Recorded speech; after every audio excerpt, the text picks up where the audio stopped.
hello folks, welcome to episode 11 of the FM Creator News. So we're going to be focusing today again on Football Manager 2021. Over the last week there have been a few additional features, well not additional features, a few more details revealed about the features. We're just going to have a little look through the more in-depth understanding, and also a little look at the blog related to how the game will deal with the viral pandemic. So this is where we are. So there are four essential main features to this. I mean, there may be more that will emerge, but we are getting now fairly close to beta release, so probably not a huge amount. So they've kind of boiled down into four key areas. The first one is in interaction, and that really came across in the previous promotional videos. So if we click on that, you can see that these are some of the major additions with relation to interactions. You probably can't see that because my face is in the way. Gestures, quick chats, press conferences, and face-to-face conversations. Now, this whole concept of the kind of interactions part of FM is something that I have really wanted to see change for some time. It does get very, very stale. Which means I think a lot of people don't do it. They just ignore it, and by all accounts it actually plays a fairly important part of the game. So we are all missing out on the advantages that you can gain through this process. Hopefully this will engage us a little bit more and make us want to get involved in that a little bit more. So gestures. Now the idea of gestures I think is a really interesting one, and something that, you know, the idea of that body languages bring something to a conversation, I don't think anyone would deny. I think the problem that I have, and I think a lot of other people, is that they've replaced the tone of conversation with the gesture, but both exist within a conversation. You can't really have a conversation without a tone to it, and you will put gestures within that. So it seems that they've just kind of replaced one with the other. And looking through the screenshots that we've got available, and funnily enough the ones here aren't particularly great, but if you look at some of the other ones, you can see the sort of thing. You've got a fairly small number of options. It's not, you know, a huge amount of different options that you can pick, and I wonder actually whether we've got a reduced number of things that we can do. Well, it remains to be seen, but it looks a little bit less than what it was before. So I think if I'd done this, I'd have liked to see both involved, because you can fine-tune exactly how you get across your point. So you're maybe not quite as happy, but you can tone it down maybe with the tone of your conversation. So I think it's a good introduction. It looks a really interesting idea, but replacing the tone, maybe not such a good idea. It certainly needed an overhaul, and I certainly appreciate them doing that. This idea of quick chats I think is brilliant. One thing in FM that has been a pain for ages is the idea that you can't just have an easy conversation with players. And this is something that, you know, managers will have on a day-to-day basis. They'll have conversations with players, and you click the conversation or the interaction button in FM20, and most of the time you can only talk to them about really banal things. You can't do much with them. So the idea that you can have a little bit more of a chat with them is a fantastic thing. You can see Jamie Vardy and the manager having a chat, but again, you've only got this sort of rather strange. So I guess we'll have to learn when is an appropriate time to say, hey, what's up, and wave and nod. Is that what you do in conversation? Maybe you get the, you know, appropriate gestures turning up at the right time. Maybe that's it. I think it's an interesting idea that they've kind of changed it around a bit, so it's not just face to face. They've got remote chats and things like that have been integrated in the game, which is much more realistic to life, isn't it? That you don't talk to people in the same in just one manner. You have a lot of different types of conversations, so I think that's kind of cool that they've integrated that in too. And also talking to people who are on loan as well, which is a nice idea to see how they're getting on. So I think that's definitely a positive for me. Now the press conferences thing looks really cool. So we've learned a lot about this. So we have a press officer who will, I believe, give us a little briefing beforehand. Yeah, you'll get a briefing by your press officer. They'll tell us about notable journalists, expected topics of discussion, and any other topics that you need to avoid or try and include, which is really nice. They pick the journalists, so I kind of thought we might be able to pick the journalists, but no, it's them picking the journalists for the questions. But it seems to be a much better integration with the media. Yeah, so you get now a lot more contextual information about the topics you're asked about. So you will actually get to see, these random questions you get about a manager you've never heard of, or a league you've never, or a team player you've never heard of from another team. You'll get to see information about them, and then you get a summary at the end of the press conference. I do like that. I mean, it remains to be seen whether it is going to win me over, but I'm hoping this time it can do that. Gestures have also been incorporated into this. So again, we haven't got tone. So you also have face-to-face conversations, and what they're saying is they have made these more complex. You can have more than one person attending. You'll see how each of those people reacts when you say what you have to say, and you get a summary. Like all these things, you get a summary as to how that conversation went, and also there is the involvement of gestures within this. And in addition, they've tried to put a backdrop into it all as well, so it feels a little bit more realistic. One thing that's clearly missing from this, and I hope it's just an oversight, is the interview process, which is clearly one of the worst parts of the Football Manager experience. The same 5 questions asked over and over and over and over again. So we haven't seen anything about interview. I'm pretty sure there isn't. Let's just double check this. It's mentioned once, but it is only in the context of gestures, so it doesn't say whether interviews have been redone. That would be nice if they had. I really hope that is included in this. Overall, I think this is a very positive thing. It's something I called for in my wish list, my feature wish list. This was one of the things on my wish list, so I am very, very happy with that. I'm really hopeful that this is going to get me more into doing this sort of thing. Right, on to the next one, which is match day. Now, the match day experience, there's a few changes that have been made. So there's changes to the pre-match build-up, changes to the team talk approach, and we've already talked about some of those things already. Broadcast interviews, which is nice. If it's televised, you get a broadcast interviews. The presentation, animation and graphics, and also the analysis. So let's have a little look through that. So they've changed the build-up to matches that we experience, the sort of flow of information as we get through to match day.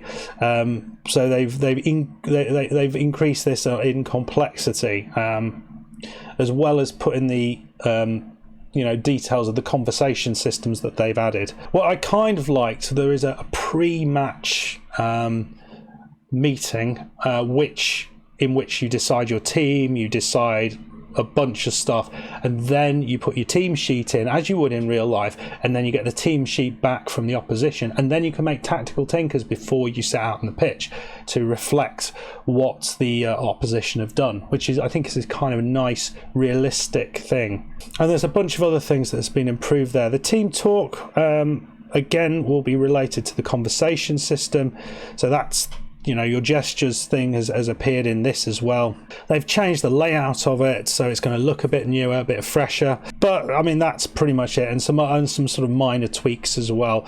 We have this kind of broadcast interviews, so you can talk to the media during the game as you would normally, or at the end of the game after the final whistle. So you can give your reaction, and then you, I guess, then you give your end of your team talk, your end of match talk to your team.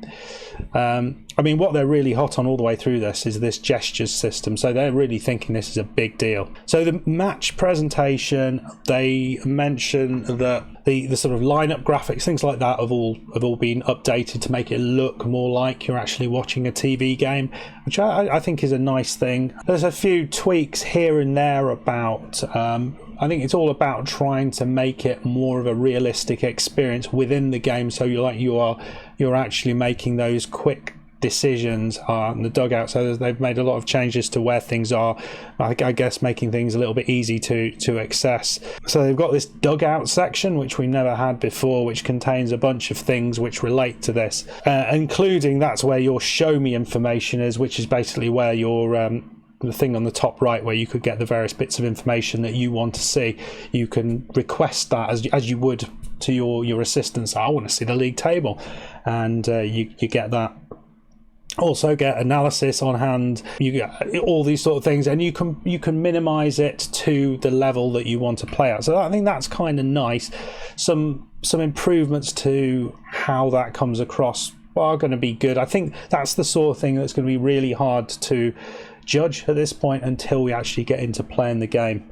Obviously there's been some improvement in animation and graphics, which is very, very important. So they've done some stuff with relating to weather. Hopefully that includes the snow. So there's direction of lighting, night shadows have been improved.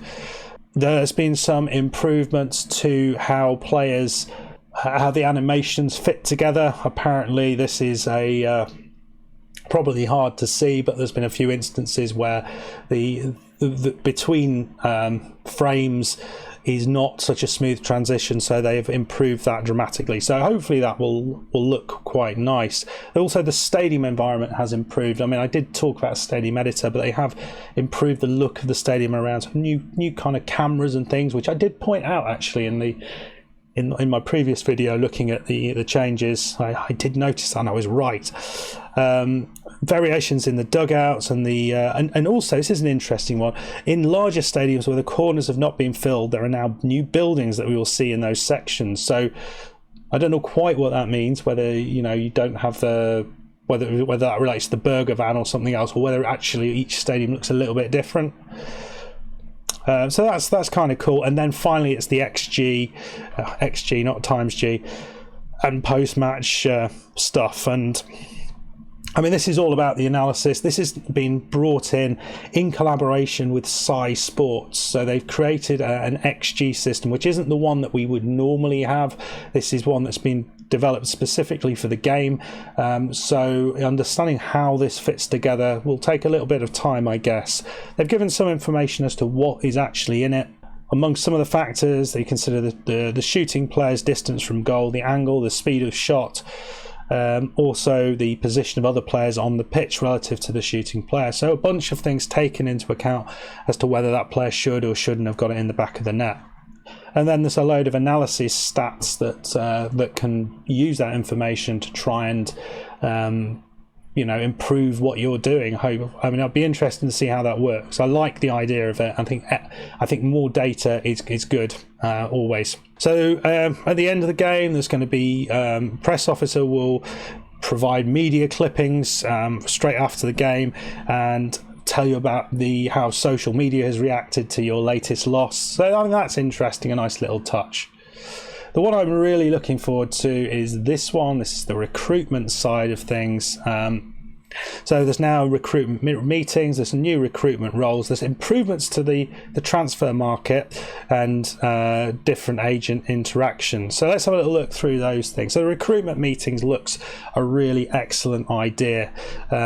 This is a place where you can really get your backroom recruitment staff doing exactly what you want to. So you have a meeting with them, and my understanding is from reading this that you have this periodically throughout the season, and you can then decide collaboratively which are the areas that you guys need to focus on, and then they can go away and do the business and focus on them. I think this is just brilliant. I absolutely love this. So then you create a plan, you edit the plan, and then they go away and deal with it. So they give you some options of players that are already there. You can have a look at these, and then based on what happens in those meetings, your scouts will go out and they will have a look to see who they can find to fill in the positions that you have identified and your recruitment team have identified as important to deal with. I think that is going to be bloody fantastic, I have to say. A few small little tidbits in this. So new recruitment roles. So your data analysis now has been split into two parts. You've got a recruitment data analyst and a match data analyst. So you're going to get a little bit more information in both of those areas, which is nice. So the analysis will look through the data. I thought that was already in the game, but yeah, apparently not. So we've got slightly more realistic transfer markets, and this relates to the COVID situation, so issues around that, and we'll get to that in a second. But also, and this might have gone under the radar a little bit, and this is a bugbear of mine in the game. It's the thing in games up to now. You've not been able to organise a loan before the window has opened, but we can now. We can organise loans before the window is open, so you can sort out those important loans. And you have to wait for day one of transfer window to get them done. I think that's a really nice one that's completely under the radar. You got this thing about asking agents about availability, talking to the agent. There's a button that they showed in one of the bits of advertising, which is pretty cool.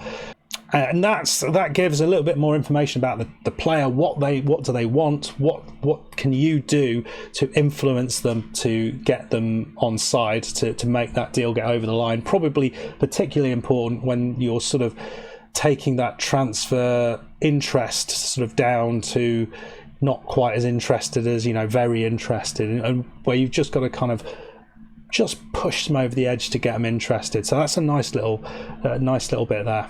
And then the end of season, which is probably the least exciting of the four.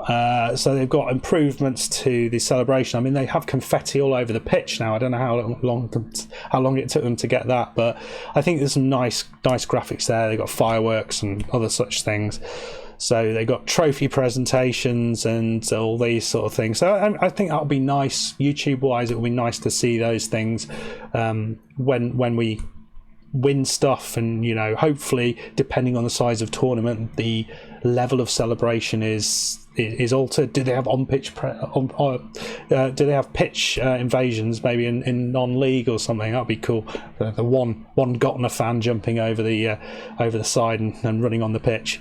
Oh, that's nice. I hadn't noticed that until now. So if you go down, when the final whistle blows, if you get relegated, you will get, head in hands, crying on the floor and all those sort of things. Like it. It's a little thing. Any other time that would have probably not been a main feature, but it might have been one of those things they've been trying to get in the game for ages and sort out. But, because this is going to be a lighter update, it's, they've been able to get it in here. The end of season review... Yeah, not overly excited about this. You get a little bit more information at the end of the season. What you did well, what you didn't do well. You can revisit some of those moments a little bit more, which is nice. You get some sort of opinions on how things have gone, how it hasn't gone, what you did well and not.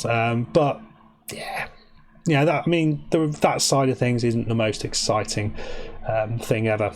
So, okay, that's the 4 areas that they've talked about. Let's also just briefly look through their change to what's happened with COVID and how that has altered the game. So what Miles has said, and this blog here is from Miles, he said originally in FM20 that the COVID situation was going to be it wasn't going to be included in the update, so we weren't having anything about COVID in the FM20 update, and that was just because we were living it at that moment, and it was an escape from what was going on all around us. But obviously for FM21 they have to make additional decisions with relation to that. So they have thought about that, and there are some aspects where COVID will impact the game.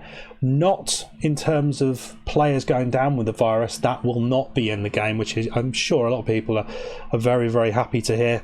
But clubs' finances have suffered. So because of that, clubs will...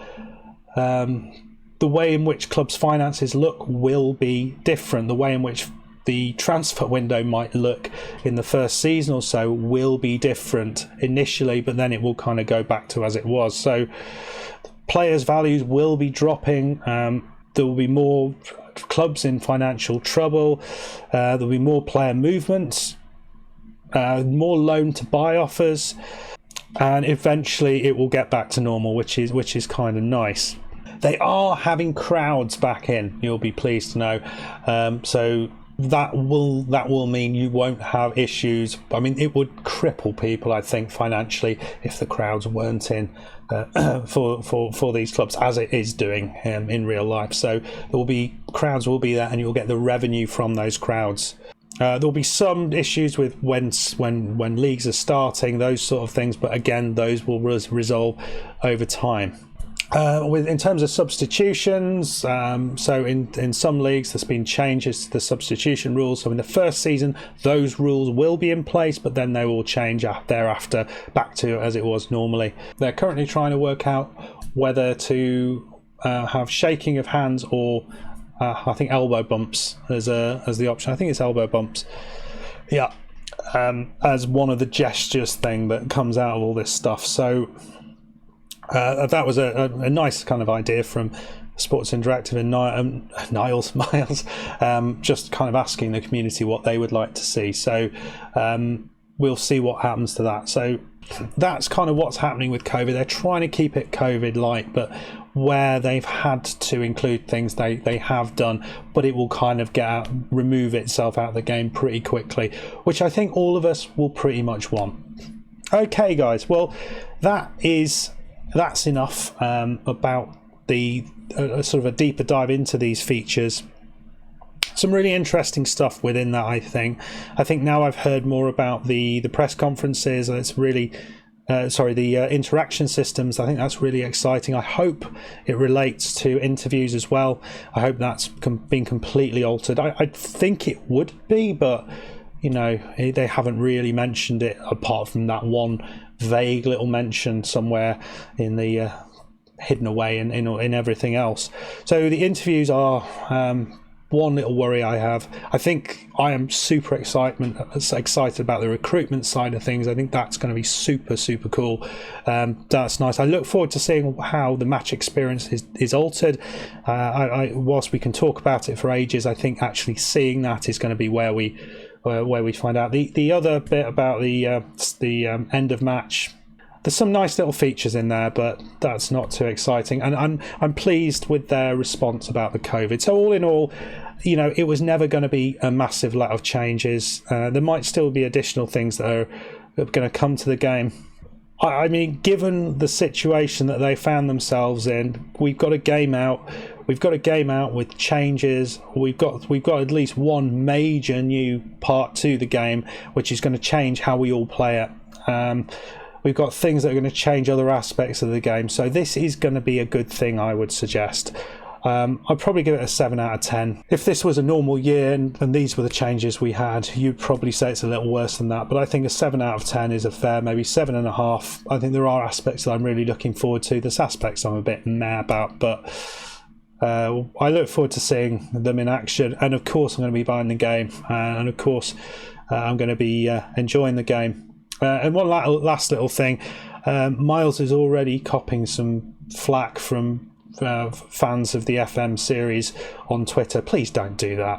Don't do that. It's just why the effort that they put into this game, which does not cost the full price of a normal game, it doesn't make sense.